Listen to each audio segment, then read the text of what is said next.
Salamlar, vaxtınız xeyir olsun. Mən Adgüzəl Lakşin, insan psixologiyası metodisti. Bugünkü mövzumuz ondan ibarət olacaq ki, bundan əvvəlki video çəkişlərdə yaxud videoroliklərdə TikTok sosial platformasında yaxud digərlərində, həmçinin Instagramda, əksərən TikTokda daha çox qlobal xəstəlik kimi yayılıb.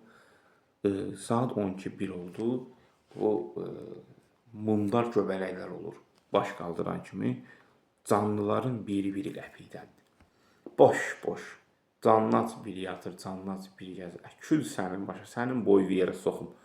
Bu yoxdur bir qohum əqraban deyək ki, Allahın bədbəxti. Şərəfsiz, bəs də yetər. O dərəcə bir iyrənc tipdə məxluqlar da var ki, həmçinin soyunub töküb efir qabağında izləyici, bəzi kütbeyinlər də, tufoylar da ailəsinin uşağının pulunu aparıb belə fahişələrə xərcləyir. Hələnsəsin də bir sən şərəfsizsən.